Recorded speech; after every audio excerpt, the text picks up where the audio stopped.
దత్తరిల్లాలే కేసీఆర్ గారి నినాదం మోడీ గారి గుండెల్లో రగరాలే ఉన్న దత్తరిల్లాలే జై తెలంగాణ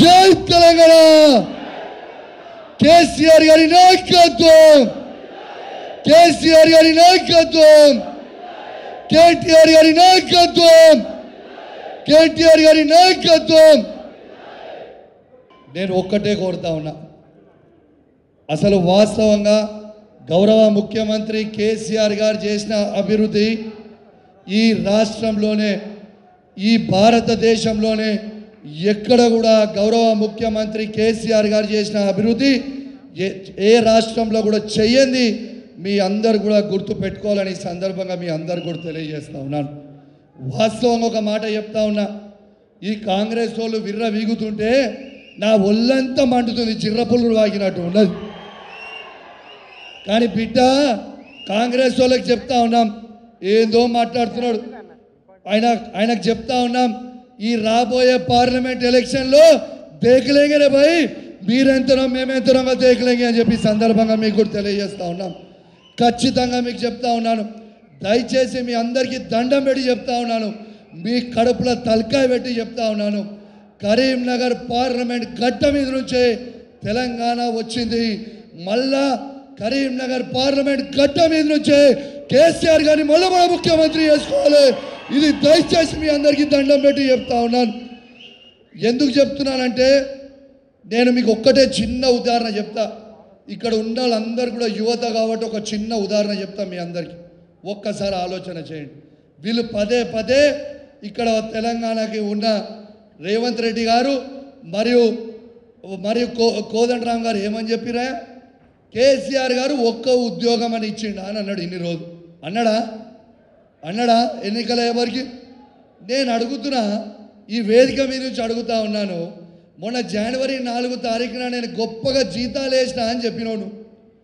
మరి తెలంగాణ కేసీఆర్ గారు ఇచ్చిన ఉద్యోగులకి 1,60,083 మందికి జీతం వేసినవా వేయలేదా ఆయన జీతం వేసిండు అంటే ఆ 1,60,083 ఉద్యోగాలు ఇచ్చిండు కేసీఆర్ అని చెప్పి సందర్భంగా యువతకు అందరు కూడా మీ అందరు కూడా తెలియజేస్తా ఉన్నాం ఈ 1,60,083 కాదు మొత్తము 2,02,635 ఉద్యోగాలు ఇచ్చిండు అందులో 42,000 ఉద్యోగాలు కేవలం కోర్టులో ఆగిపోయినాయి కోర్టు ఎడిషన్ తోటి నేను ఒక్కటే అడుగుతున్నా ఈ చేతగాని దత్తమ్మలను అడుగుతా ఉన్నా ఈ కాంగ్రెస్ బీజేపీ పార్టీ వాళ్ళని అడుగుతా ఉన్నాను మీకు ధైర్యం ఉంటే మీకు దమ్ముంటే మీరు మొగోళ్ళే అయితే కేసీఆర్ గారి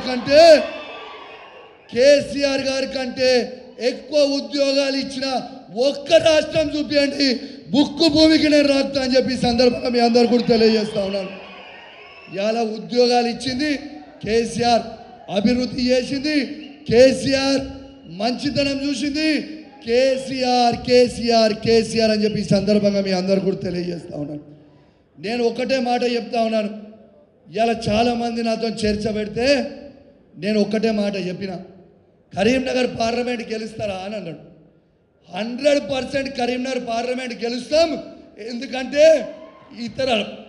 ఇతర పార్టీలు 1,00,000 తోని స్టార్ట్ అవుతున్నాయి ఎందుకంటే మన సిరిసిల్ల మన కేటీఆర్ గారు మనకున్నాడు 1,00,000 తో స్టార్ట్ అవుతున్నాయి ఇతర పార్టీలు అనేది మీరు గుర్తుపెట్టుకోవాలని సందర్భంగా మీ అందరు కూడా తెలియజేస్తా ఉన్నాను నేను ఈ వేదిక మీద చెప్పాలన్నా వద్దా నాకు తెలియదు రామనేమని అంటడా లేదా కూడా నాకు తెలియదు కానీ ఒక మాట మాత్రం నేను చెప్పాలనుకున్నా సిరిసిల్ల ప్రజల మీద మాత్రం నేను మాత్రం ఖచ్చితంగా నారాజు ఉన్నా ఎందుకు నారాజు ఉన్నా అని అడుగురి అసలు వాస్తవంగా చెప్తున్నా సిరిసిల్లాన చెయ్యన పని ఏనదన్నా ఉన్నదా అసలు వాడని రోడ్లు ఎన్నో ఉన్నాయి మరి అదే కేటీఆర్ గారికి మీరు 1,00,000 మెజార్టీ ఎందుకు ఇయ్యరు అంటే నేను అడుగుతా ఉన్నానని చెప్పి సందర్భంగా మీ అందరు కూడా తెలియజేస్తా ఉన్నాను మీకు పనులు చేసినాం మీకు రోడ్లు వేసినాం మీకు మోరీలు వేసినాం మీకు ఉద్యోగాలు ఇచ్చినాం పార్కులు చేసినాం జిల్లాలు చేసినాం కలెక్టరేట్ కట్టించినాం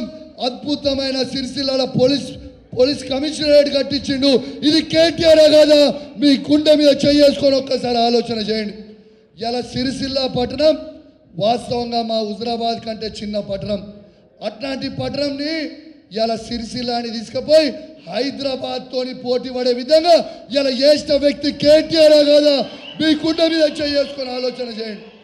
సిరిసిల్ల ప్రజలు నేను అడుగుతా ఉన్నా, ఇలా కేటీఆర్ గారు ఉట్టి సిరిసిల్ల నుంచి ఎందుకు పోటీ చేయాలి? నేను ఇలా అన్న ఏమనుకున్నా మంచిదే, నన్ను తిట్టినా మంచిదే, కొట్టినా మంచిదే, ఉన్న ముచ్చట చెప్తున్నా. ఇలా సిరిసిల్ల వాళ్ళకి ఒక ముచ్చట, తెలియని ముచ్చట నేను మీకు అందరు కూడా చెప్పాలని నేను చెప్తున్నా. ప్లీజ్ దయచేసి మీరు ఎవ్వరు కూడా ఏమనుకోవద్దు, మీకు దండం పెడుతున్నాం. వాస్తవంగా సిరిసిల్ల ప్రజల్ని, అన్నని సిరిసిల్ల ప్రజలకు తెలియాలి కూడా చెప్తున్నా. కేటీఆర్ గారిని వాస్తవంగా హైదరాబాద్ వాళ్ళందరూ కూడా వచ్చి అన్న మీరు హైదరాబాద్లో చేయండి, సిరిసిల్లలో ఎందుకు చేస్తారని అడిగాడు. కానీ రామన్న ఏం చెప్పిండు తెలుసా? సిరిసిల్ల అంటే నా గుండకాయ, నా ఊపిరి, సిరిసిల్లని ఇష్టపెట్టానన్నాడు. అంటే మీ మీద ఎంత ప్రేమ ఉందో రామన్నకు ఒక్కసారి మీరు ఆలోచించాలని మీ అందరు కూడా విజ్ఞప్తి చేస్తూ, ఖచ్చితంగా ఇలా బీఆర్ఎస్ పార్టీ 1,00,000+ స్టార్ట్ అవుతున్నామని చెప్పి ఈ సందర్భంగా మీ అందరు కూడా తెలియజేస్తూ ఉన్నాం. మీరు అదేవిధంగా ఇంతకుముందు కృష్ణ గారు మాట్లాడినరు, ఇంతకుముందు మన సతీష్ గారు మాట్లాడితే ఏం చెప్పిరా? వాళ్ళు మన సోషల్ మీడియాలో పోస్టులు పెడితే, కేసులు పెడితే నంబర్ ఉన్నది అని చెప్తుండ్రు. ఆ నంబర్ ఉంటే ఉన్నది, ఆ లీగల్ టీం మనం చూసుకుందాం, ఫీల్డ్ మీద మనం చూసుకుందాం. మీకేమైనా అయితే మేమున్నాం, మనకి కేటీఆర్ గారు ఉన్నారు, మనకి కేసీఆర్ గారు ఉన్నారు.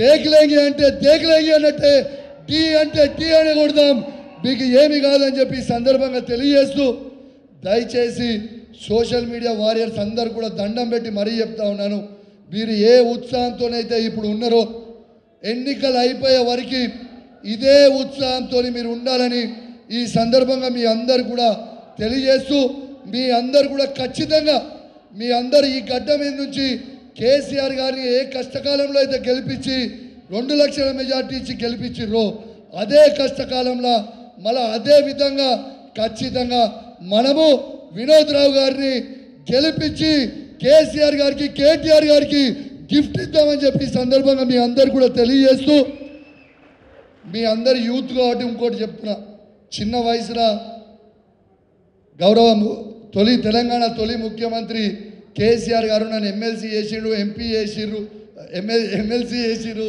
విపి చేసిర్రు, ఎమ్మెల్యే చేసిండ్రు. కానీ ఇవాళ మీ అందరు కూడా చేసిన సందర్భంలో కొందరు లుచ్చగాలు మాట్లాడుతూ ఉన్నారు. ఏమని మాట్లాడుతున్నారు? అరే కౌశిక్ రెడ్డి కాంగ్రెస్ పోతారట అని సోషల్ మీడియాలో చెప్తుండ్రు. మీ అందరికీ చెప్తున్నా, ప్రమాణం చేసి చెప్తున్నా, ఈ గొంతుల ప్రాణం ఉన్నంత వరకు కేసీఆర్ గారితో, కేటీఆర్ గారితోనే ఉంటుంది తప్పితే ఎవరేమైనా కూడా బయటకు పోయేది లేదు. మనము కొట్లాడదాం, మన కేసీఆర్ గారిని ముఖ్యమంత్రి చేసుకుందాం మళ్ళా అని చెప్పి తెలియజేస్తూ సెలవు తీసుకుంటా ఉన్నాను. మీకు అందరికీ తెలుసు, యువకులు నక్సలైట్ల ఉద్యమాల వైపు ఆకర్షితులు, రైతుల ఆత్మహత్యలు, తెలంగాణలో అలజడి, నిరాశ, నిస్పృహ, బతకాలనేటువంటి ఆశనే ఆ రోజులలో లేకుండే. ఆ సందర్భాన్ని, అప్పుడు ఉన్నటువంటి పరిస్థితులన్నీ సుదీర్ఘంగా చర్చించి గులాబీ జెండానే ఈ పార్టీని మనం ఆవిష్కరించుకున్నాం. ఆ రోజు కేసీఆర్ గారి ఎంబడి ఉన్నటువంటి మాలాంటి వాళ్ళం ఎంపీలం అవుతాం, ఎమ్మెల్యేలు అవుతాం, మంత్రులు అవుతాం, ముఖ్యమంత్రి అవుతారని కూడా కేసీఆర్ గారు కూడా అనుకోలేదు. ఒకానొక సందర్భంలో మేము అనుకునేది, ఈ భూమిపైన పుట్టినాం కాబట్టి ఒక మంచి సమస్యను లేవనెత్తుతాం, మనం కాలగర్భంలో కలిసిపోయినప్పుడు కూడా ఇంకొక తరానికి ఇది అప్పచెప్పిపోవాలని చెప్పి ఆ రోజు మేము అనుకున్నాం. ఆ రోజు 2001 ఏప్రిల్ 27వ తారీఖు నాడు. ఎందుకంటే ఆ సమావేశం అయిన తదనంతరం కేసీఆర్ గారు ఎప్పుడు కూడా పాజిటివ్ వస్తుంది వస్తుంది వస్తుంది మాట్లాడేవాడు. ఆ రోజు ఎందుకో ఒక్క ఫ్రాక్షన్ ఆఫ్ సెకండ్ ఏమవుతుంది, ఈ భూమి మీద పుట్టినాం, ఈ ఉద్యమాన్ని లేపినాం, బ్రతికుంటే మనం సాధిస్తాం, లేకపోయినా మన తదనంతరం నెక్స్ట్ జనరేషన్కి ఈ ఉద్యమాన్ని అప్పచెప్పిపోదామని చెప్పి కూడా మేము అనుకున్నాం. ఈరోజు నేను ఆ లోతుపాతులకు ఓడలేదు. సుదీర్ఘంగా 13 సంవత్సరాలు కొట్లాడినాం, తెలంగాణ తెచ్చినాం. తెచ్చిన తెలంగాణని 10 సంవత్సరాలు ఉద్యమ నాయకుడు కేసీఆర్ గారి నాయకత్వాన ఈ రాష్ట్రాన్ని ఎంత గొప్పగా అభివృద్ధి చేసామో ఇప్పటి వరకు మీతో మాట్లాడిన మిత్రులు మీకు అన్నీ కూడా చాలా స్పష్టంగా చెప్పినరు. ఇంకా చాలా విషయాలు ఉన్నాయి. ఒక్కొక్క విషయం పైన ఇక్కడ ఉన్నటువంటి సోషల్ మీడియా మిత్రులు ఇది మీరు అర్థం చేసుకోవాలి, 10 మందికి మనం చెప్పాలి. ఇంతకుముందు నేను కేటీ రామారావు గారు అక్కడ ఉన్నప్పుడు ఒక మాట అనుకున్నాం.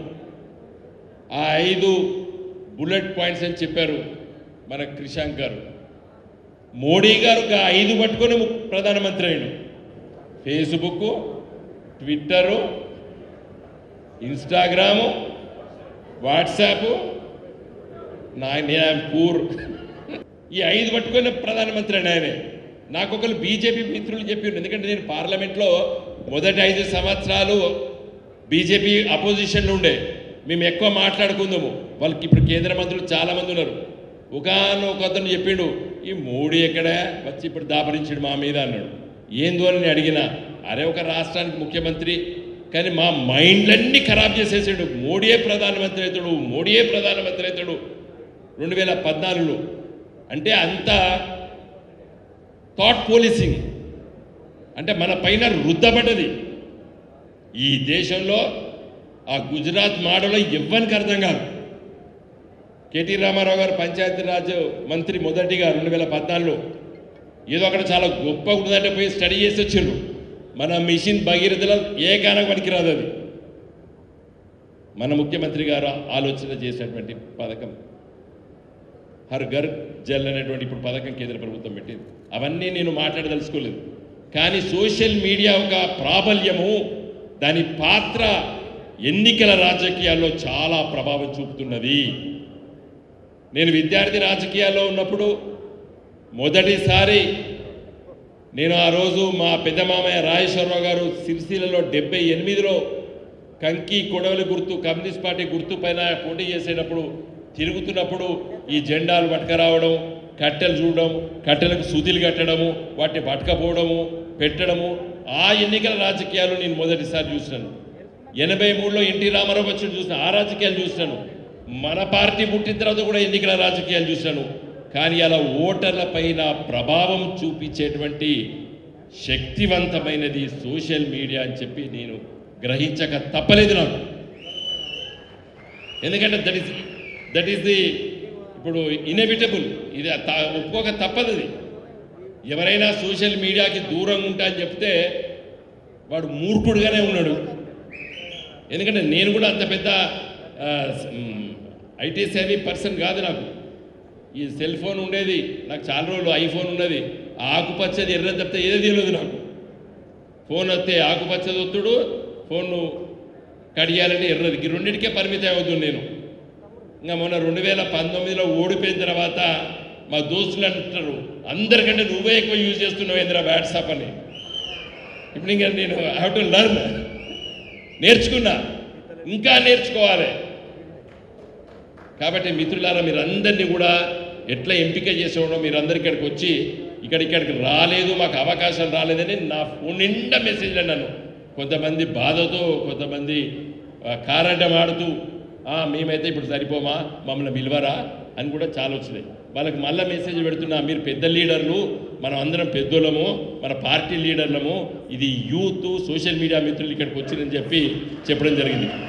ఇక్కడ కూర్చున్నటువంటి ప్రతి మీ అర్హతను పట్టి మీరు తప్పనిసరిగా చాలా గొప్పగా పనిచేస్తారని చెప్పి ఇక్కడ మిమ్మల్ని అందరినీ పిలవడం జరిగింది. ఇలాంటి హాలు 100 నింపొచ్చు ఇవాళ బీఆర్ఎస్ పార్టీ కాదు. ఇవాళ మిమ్మల్ని అందరినీ కూడా సీరియస్గా ఎంపిక చేసుకున్నాం. నేను ఒక్కొక్క మిత్రుని అడుగుతున్నాను. ఇక్కడ మరి 1700 మంది రిజిస్ట్రేషన్ అయ్యారు. మరి అందరు కూడా నేను పేరు అందరు కూడా నేను అందరితో కూడా మీతోని కాన్ఫరెన్స్ కాల్లో మాట్లాడినా, మీ అందరితో కూడా ఏది మా నియోజకవర్గాల నుండి వచ్చిన పేర్లన్నీ అందరితో కూడా నేను కాన్ఫరెన్స్ కాల్ కూడా నేను 10 నిమిషాలు మీతో మాట్లాడడం జరిగింది. ఇప్పుడే కేటీ రామారావు గారు చెప్తున్నారు, మీరు కింది లెవెల్ దాకా పోండి, నేనే మాట్లాడబోతున్నా అని చెప్పిండ్రు కేటీ రామారావు గారు.